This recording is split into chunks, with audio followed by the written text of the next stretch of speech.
Eight educational academy 07 के इस YouTube channel में आप सभी दर्शकों का बहुत बहुत स्वागत है। जैसा कि मैंने पिछली वीडियो में आपसे कहा था कि बीएड एंट्रांस के रिज़ल्ट आ चुके हैं। अब काउंसलिंग करना है और काउंसलिंग के लिए आपको किन किन डॉक्यूमेंट्स की ज़रूरत पड़ेगी उस पर आज हम लोग चर्चा करने जा रहे हैं। पिछले दिन मैंने यह भी बताया था अपने वीडियो में कि आप ज़्यादा कॉलेज का सिलेक्शन न करें। आप कोशिश करें कि 5 से 10 मैक्सिमम हो गया, 5, 6, 7 इस तरीके से ज़्यादा कॉलेज का सिलेक्शन न करें। और 2 यूनिवर्सिटी यदि संभव हो तो 2-3 उससे ज़्यादा यूनिवर्सिटी का भी सिलेक्शन ना करें, क्योंकि यदि आप ज़्यादा कॉलेज का सिलेक्शन करेंगे तो आपके लिए समस्या होगी। कहीं भी आपको उठा करके भेजा जा सकता है और उस स्थिति में आपका एडमिशन प्रॉब्लम दिक्कत होगी। हाँ, तैयार रहें कि यदि आपको अपना मनपसंद कॉलेज नहीं मिलता है तो स्लाइड अप करा करके स्पॉट राउंड की तैयारी में रहें, जिससे कि आपको परेशानी ना हो सकेगी। चलिए, इतना सब जानकारी देने के बाद आगे बढ़ते हैं कि कौन कौन सा पेपर आपको तैयार करना है, जिससे कि आपकी काउंसलिंग की जो है कि जब कराने जाएंगे तो उसमें आपको आसानी होगी। तो जैसा कि आप देख रहे हैं यहाँ पर आपको दिखाया जा रहा है कि LNMU नोडल जो दरभंगा है वह आपके द्वारा यह नोटिफिकेशन जारी किया है। Nodal university Lalit Narayan Mithila university है। यहाँ पर आपको जो जानकारी दी जा रही है वह यह है कि सफल अभ्यर्थियों को सलाह दी जाती है कि आवंटित महाविद्यालय में प्रमाण पत्र सत्यापन नामांकन हेतु उपस्थित होने में से पूर्व आश्वस्त हो लें कि निम्नलिखित मूल प्रमाण पत्र अभिलेख एवं सभी प्रमाण पत्रों अभिलेखों की फ़ोटोकॉपी का एक सेट आपके साथ रहना आवश्यक है। फिर से एक बार रिपीट करता हूँ। सफल अभ्यर्थियों को सलाह दी जाती है कि आवंटित महाविद्यालय में प्रमाण पत्र आवंटित महाविद्यालय में अर्थात जो आप spot first merit list, second merit list जब निकलेगी उस समय आपको किन किन डॉक्यूमेंट्स की ज़रूरत होगी उस पर चर्चा हो रही है। आप कौन कौन सा पेपर लेकर के जाएंगे जिससे कि आपका नामांकन आसान हो सकेगा, तो इसको ध्यान से देख लीजिएगा, समझ लीजिएगा और इन सभी जो डॉक्यूमेंट्स हैं उनको आप तैयार कर लीजिएगा। तो सफल अभ्यर्थियों को सलाह दी जाती है कि आवंटित महाविद्यालय में प्रमाण पत्र सत्यापन और नामांकन हेतु उपस्थित होने से पूर्व आश्वस्त हो लें कि निम्नलिखित मूल प्रमाण पत्र अभिलेख एवं सभी प्रमाण पत्रों अभिलेखों की फ़ोटो कॉपी का एक सेट, यहाँ एक सेट कहा गया है लेकिन आप कम से कम 2 सेट बना करके ले जाएंगे, क्योंकि वहाँ पर 2 सेट का जनरली डिमांड किया जाता है। एक आपके जो है और वह जो सभी होंगे वह सभी स्व-अभिप्रमाणित होंगे। इस चीज़ का एक और ध्यान रखिएगा। जो भी आप डॉक्यूमेंट देंगे फ़ोटोकॉपी वो आपका स्व-अभिप्रमाणित होगा। चलिए आगे बढ़ते हैं कि कहा गया कि एडमिट कार्ड सेट बीएड जो 2024 का एग्जामिनेशन आपने दिया होगा, एडमिट कार्ड जो निकला है जिससे कि आपने एंट्रांस दिया हुआ, नंबर 1 में वह चाहिए। दूसरा में चाहिए कि रिजल्ट, जो भी रिजल्ट पब्लिश्ड हुआ है आपके पास होगा। आपके पास रिजल्ट अभी आई है, कल ही पेपर में आई है ऑनलाइन, जो आपका रिजल्ट आया है उस रिजल्ट की एक प्रति आप निकाल लीजिएगा। उसके बाद है कि कॉलेज अलॉटमेंट कम पार्ट फ़ी उसको कहा जाता है। 3000 का आपने जो रजिस्ट्रेशन फ़ी, काउंसलिंग फ़ीस या जो भी आप कह सकते हैं, कॉलेज अलॉटमेंट पार्ट फ़ी 3000 रुपये पेमेंट रिसिप्ट आपको मिला होगा, उसको जो है कि आप अपना देख लीजिएगा। वह भी निश्चित रूप से आपको चाहिए, 3000 रुपये का होगा। उसके बाद कहा गया है, चौथा पॉइंट है कि क्लास 10th मार्कशीट एवं सर्टिफिकेट, ओरिजिनल जो सर्टिफिकेट होता है उन दोनों की फ़ोटोकॉपी आप ले लेंगे, इसलिए कि उसमें आपके मार्क्स कितने आए हैं जो आपको आवेदन फॉर्म में भरने में सावधानी होगी, जिससे इस कॉलेज में आप एडमिशन लेंगे। और सर्टिफिकेट में आपका प्रमाण पत्र, कॉलेज के अपने स्कूल का डिटेल्स एवं अन्य बहुत सारी बातें होती है। इस जानकारी के लिए यहाँ पर आपको कहा गया कि क्लास 10 का मार्कशीट तथा सर्टिफिकेट भी आप ले लीजिएगा। उसके बाद 5वां पॉइंट कहा गया है कि क्लास 12 में अर्थात इंटरमीडिएट और इसके इक्विवेलेंट आपने यदि कोई डिग्री लिया हुआ है, क्लास 12 में कहीं पर लोग ISC करते हैं, कहीं पर इंटरमीडिएट करते हैं, कहीं +2 करते हैं, कहीं पर उर्दू बोर्ड से जो डिग्रियां मिलती हैं, संस्कृत बोर्ड से डिग्रियां मिलती हैं, NIOS से, ओपन से, और बहुत सारे ऐसे स्टूडेंट्स हैं जो कि ओपन बोर्ड से भी पढ़ करके आते हैं। तो ऐसी स्थिति में जो भी आपके +2 का इक्विवेलेंट, इसीलिए यहाँ पर कहा गया इंटरमीडिएट और इट्स इक्विवेलेंट मार्कशीट होगी और सर्टिफिकेट होगी, उसका भी आप फ़ोटोकॉपी अपने साथ रखेंगे। 2 प्रति में स्व-अभिप्रमाणित होनी चाहिए। छठा में पॉइंट कहा गया है कि ग्रेजुएशन और its equivalent marksheet and certificate. छठा पॉइंट जो कहा गया है, जैसा कि आप अवगत होंगे कि बीएड जो होता है ग्रेजुएशन बेस्ड कोर्स होता है, बिना ग्रेजुएशन के आप बीएड नहीं कर सकते हैं। तो आपने ग्रेजुएशन जो किया होगा उसी के आधार पर आप जो है यहाँ पर बीएड में एडमिशन लेंगे, क्योंकि ग्रेजुएशन आप जिस विषय में किए हैं उसी विषय के आप सब्जेक्ट टीचर बनते हैं। तो इसीलिए यहाँ पर जो है कि आपको ग्रेजुएशन का मार्कशीट और सर्टिफिकेट, जैसे कि मैट्रिक और इंटर का मार्कशीट और सर्टिफिकेट लगाया गया, उसी प्रकार से ग्रेजुएशन का भी मार्कशीट और सर्टिफिकेट आपको लगाना पड़ेगा।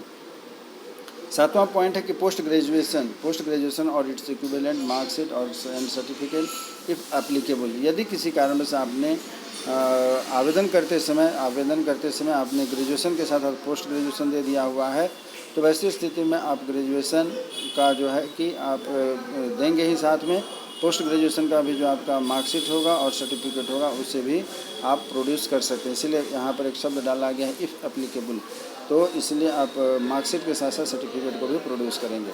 आठवां पॉइंट कहा गया कि CLC DLC TC to be the submitted in original. एक चीज़ और देखिए, आठवां पॉइंट कहा गया है कि बहुत सारे कॉलेज वाले होते हैं कि CLC DLC और TC कभी कभी नहीं भी मांगते हैं, लेकिन नियमतः उनको देना चाहिए, अर्थात स्टूडेंट्स को अपने कॉलेज को ओरिजिनल सबमिट करना चाहिए।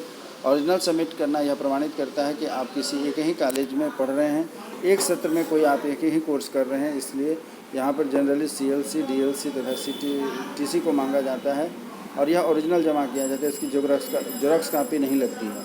तो आप एक अच्छे स्टूडेंट हैं, अच्छे जागरूक गार्जियन हैं, तो इस बात का ध्यान रखें कि आप अनावश्यक विवाद न करें और आग्रह न करें कि इस कॉलेज ओरिजिनल न लेकर के जेरॉक्स कॉपी लें।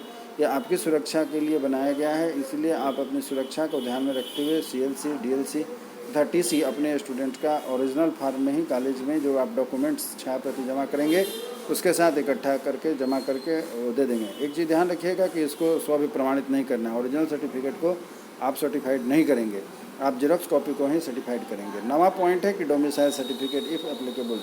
डोमिसाइल सर्टिफिकेट से मतलब होता है कि जहाँ पर आप अस्थायी निवासी हैं, निवास प्रमाण पत्र भी इसे कहा जाता है। तो नवा में डोमिसाइल सर्टिफिकेट आपने लगाया होगा, नहीं लगाए हैं तो आपने जो एड्रेस है उसके अनुरूप आपका डोमिसाइल बना होगा।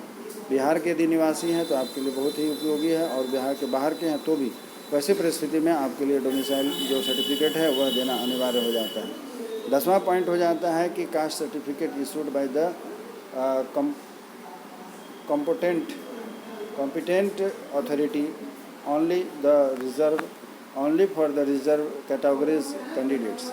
यहाँ पर जो 10वीं बात मैं आपको समझाना चाहता हूँ वह यह है कि यहाँ पर मुख्य रूप से दो तरीके के स्टूडेंट आते हैं। एक वैसे स्टूडेंट आते हैं जो कि जनरल कैटेगरी या फिर EWS कैटेगरी से आते हैं, तो वैसी स्थिति में उनकी मार्किंग अलग हो जाती है। परंतु SC ST के जो स्टूडेंट आते हैं, विकलांग स्टूडेंट जो आते हैं, या फिर जो है कि अन्य किसी भी तरीके का आप जो लाभ लेना चाहते हैं, तो वैसी स्थिति में आपके लिए सर्टिफिकेट होना अनिवार्य है, जिसमें कि कास्ट के लिए SC ST के जो स्टूडेंट्स हैं उनकी परसेंटेज कुछ कम होती है। जनरली 50% पास करने वाले जो स्टूडेंट होते हैं, 50% अंक के साथ आप अगर ग्रेजुएशन पास करते हैं तो आप जो है B.Ed के लिए एलिजिबल हो जाते हैं। वहीं यदि आपके पास 50% से कम है तो SC ST जो स्टूडेंट हैं उन्हें ही, और दिव्यांग हैं या विकलांग स्टूडेंट हैं तो उन्हें ही इसका लाभ मिलता है। तो इसलिए कहा गया कि कास्ट सर्टिफिकेट ऑथराइज पावर के द्वारा जो इशू किया जाएगा वही आपको देना है। उसके बाद बारी आती है 11वां पॉइंट है EWS सर्टिफिकेट इफ़ एप्लीकेबल। यदि आपने EWS का आवेदन किया हुआ है, क्योंकि आपने आवेदन किया होगा कि कम नंबर यदि आपका आता है तो EWS के तहत आने वाली जो रिजर्वेशन की कैटेगरी है उसके आधार पर आपका कम नंबर आने पर भी आपका सिलेक्शन हो सके। तो वैसी स्थिति में यदि आप EWS के लिए आवेदन किया हुआ है तो आप निश्चित रूप से अपना सर्टिफिकेट आप इसमें लेकर के आएंगे जिस कॉलेज में आपको नामांकन करवाना है। 12वां पॉइंट होता है PWD अर्थात जो है कि विकलांगता सर्टिफिकेट होती है, फिजिकली हैंडीकैप्ड के लिए यह कहा जाता है।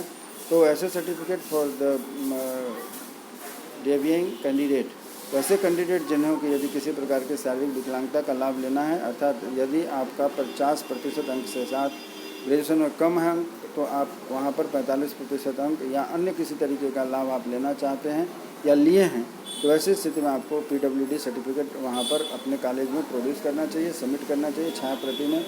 यह आपके लिए अनिवार्य होगा।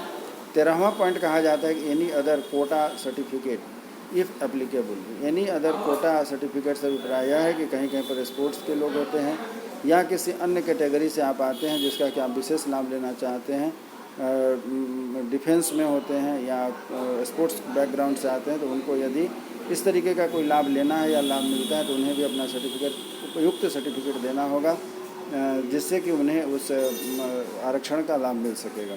और 14वां और आखिरी पॉइंट यह है कि recent passport size coloured photograph जो है कि आप अपने साथ लेकर के आएंगे। यहाँ पर आप जो देख रहे हैं कि 14 पॉइंट दिए गए हैं। फ़ोटोग्राफ जो कलर पॉइंट होगा, पासपोर्ट साइज में 4 फोटोग्राफ आप लेकर के जाइएगा। इन सभी डॉक्यूमेंट्स के साथ आपको एक चीज़ और मैं सलाह देना चाहता हूँ कि जिस कॉलेज में आपका नामांकन होना है, एडमिशन होना है, उस कॉलेज से आपके पास कॉन्टैक्ट नंबर होगा, आप उससे बात कर लीजिएगा। और आखिरी में यह फीस संबंधी जो समस्या होती है वह भी आप समझ लीजिएगा अपने जिस महाविद्यालय में आपका नाम आया है। और लास्टली जो 14 के बाद 15वां पॉइंट होता है वह है फ़ीस। 15वां पॉइंट फ़ीस है। आप अपना निर्धारित फ़ीस का जो कितना लेंगे, कैसे लेंगे, इसे भी आप समझ लीजिएगा। और इस तरीके से मैं उम्मीद करता हूं कि आपको जो बीएड एंट्रेंस टेस्ट आपने जो पास किया है और बीएड करने के लिए जो आप फर्स्ट ईयर के एडमिशन लेंगे सत्र 2024-26 में, निश्चित रूप से यह हमारा वीडियो आपके लिए उपयोगी सिद्ध होगा। यदि आपको उपयोगी लगे, अच्छा लगे, तो अपने मित्रों के साथ इसे अधिक से अधिक शेयर करें। उम्मीद है, संभावना है और मेरा प्रयास है कि आपको यह वीडियो निश्चित रूप से उपयोगी होगा आपके बीएड के नामांकन के लिए। अगर हमारे चैनल पर नए हैं तो सब्सक्राइब करें, पहले से यदि जुड़े हैं तो लाइक करें, अपने मित्रों के साथ शेयर करें, जिससे कि आपको अन्य जानकारियां भी मिलती रहेगी। बीएड की तैयारी से लेकर के नौकरी होने तक की तैयारी संबंधी सभी जानकारियां, परीक्षा संबंधी सभी जानकारियां हमारे चैनल पर मिलती रहेगी। इसलिए आग्रह है कि हमारे चैनल को सब्सक्राइब करें, अपने मित्रों के साथ शेयर करें। धन्यवाद। उम्मीद करता हूँ हमारी आपकी फिर से मुलाकात होगी एक नए वीडियो में। नमस्कार।